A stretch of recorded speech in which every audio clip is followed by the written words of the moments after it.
Okay then, Ted. So, it's your first London Broncos interview proper, right? Off the back of the full debut. So, look, before we talk about your journey and kind of how we got to this point, talk us through the weekend against Batley. I think as far as debuts go, you must be pretty pleased with that. Yeah, no, I was pretty pleased. Obviously, nerves were definitely flowing. I'd had a bit of exposure to it at Halifax away, but it was good to get in the starting lineup and get some minutes under my belt in a Broncos jersey. At what point did Mike tell you you were starting, and did he leave it late to kind of not let you get worried about it, or did you have a few days to stew over it? So I knew Thursday evening after training, and that was a bit of a very excited. Got home straight in the car, told my parents. That was an exciting evening. But I had Friday to sort of stew it over and get prepared, and then Saturday obviously travelling up to Batley.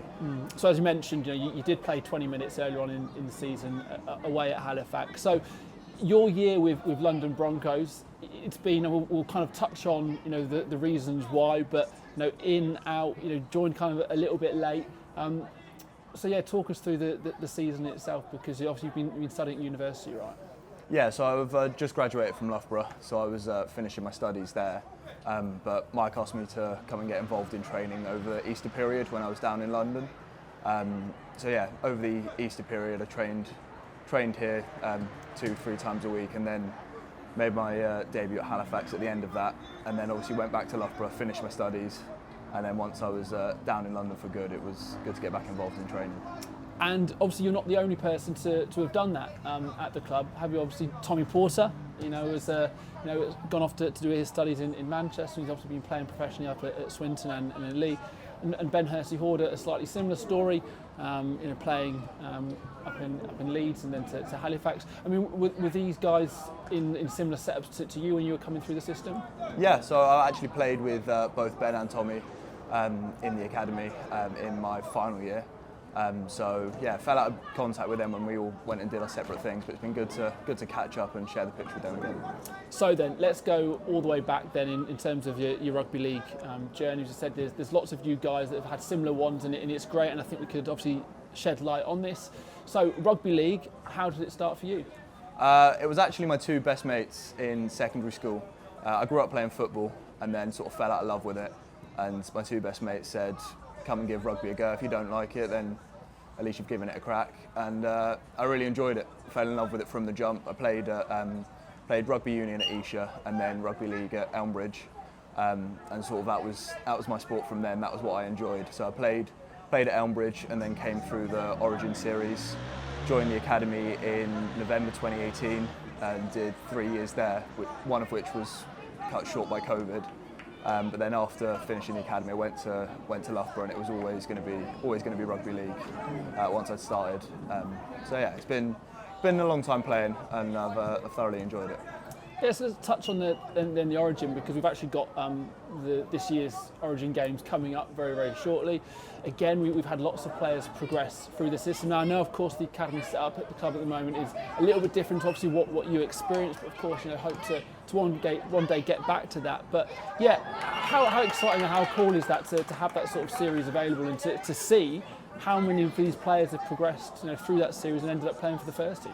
Oh, it's a brilliant series. It's a brilliant idea. I think having sort of an area like London where rugby league isn't as accessible, having that ability to sort of pull together all of the best talent is a really good idea for the club. But it's also a really good idea for sort of development as players. It gives them something to strive towards.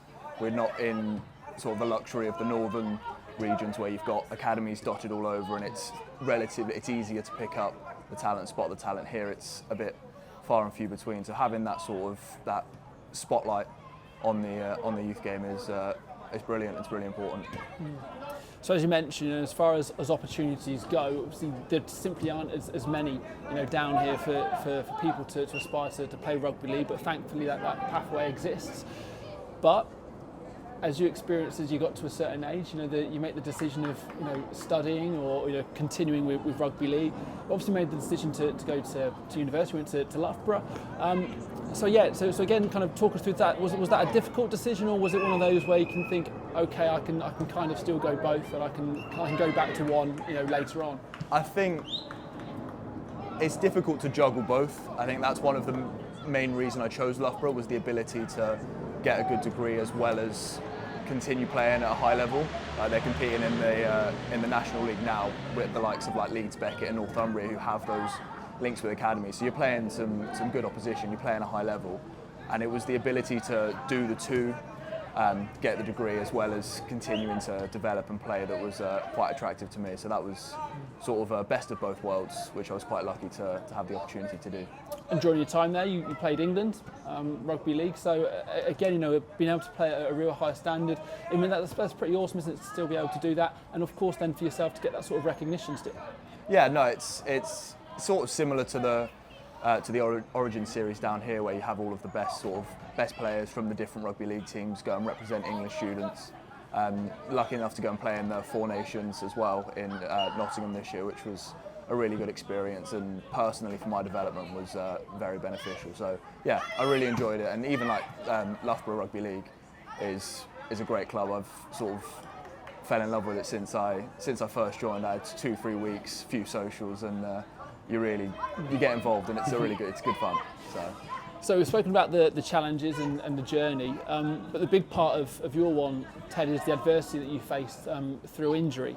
Of course, still very young, but you've had to overcome some pretty horrific injuries, particularly with the knee. Do you want to kind of talk us through kind of what happened, and then the timescale in terms of what it's taken for you to get back here and playing now? So it was November 2023, playing for Loughborough against St Mary's.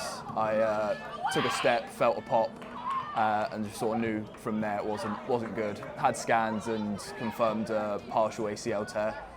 Did 9 or 10 months of rehab, and then in the following June or July, I played my first proper full game back for Elmbridge Eagles against West Warriors. I did 4 minutes of that, stepped off that leg, dislocated my kneecap, damaged my meniscus and fully ruptured my ACL. So that quickly cut short my return.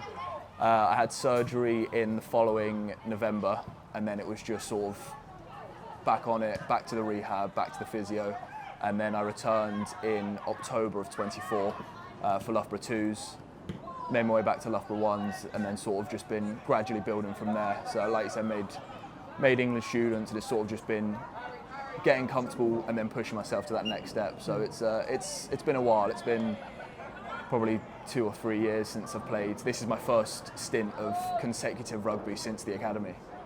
Even in my first year, I had a few minor injuries. So getting back playing and playing consistently, I've really enjoyed, and I've definitely missed it. So it's just keeping on top of the physio and making sure it stays a consistent thing. Give us an insight into the mindset. Obviously, when the first one happens, you know it's a serious injury. Everyone knows as soon as that happens, it's going to be a prolonged period. But then, obviously, when it happens again, is there something in your mind that's telling you that I'm not going to be able to get back to playing at a top level? Obviously, bear in mind now the level you're at is higher than obviously where you were at before. So yeah, talk us through kind of what goes on in your mind at the second time. There's definitely doubt. There's definitely that sort of questioning. What was the 9 months of rehab, the physio, was it worth it? But you've got to take it day by day. Like, there's no point worrying about next week, next month, next year without sorting out today first. And it took me 10 days to even leave the house because I just couldn't get around. And so parents were having to bring me food and bring me dinner because I couldn't make it downstairs into the kitchen for the first, I think, 4 or 5 days. So it definitely plays a massive part mentally, and even when I returned, it took me a while to be able to trust that left foot step for fear of it going again.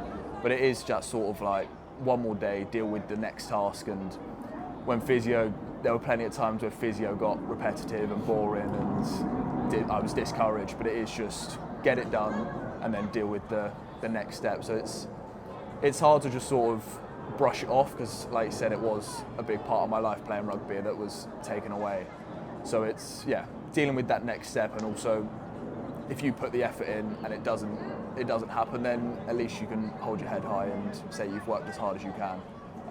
Thankfully, I put the work in, got fit again, and I'm lucky enough to play here. So just keep working, still that same mentality of next step, and see how far I can push it. All that kind of leads us on nicely then. So, Ted, it's been brilliant progression for you this year on a personal level. Two appearances so far in the Championship. Obviously, got a couple of games still left to go. What is the next step, and what is the kind of ambition for you as we kind of move forward, hopefully here at London Broncos? Yeah, I think I love the club. Like I said, I've been here a while, and London's where I grew up. I live just out in Surrey now, but London's always been sort of home to me. I think growth-wise, it's just sort of, like I said, playing consistently.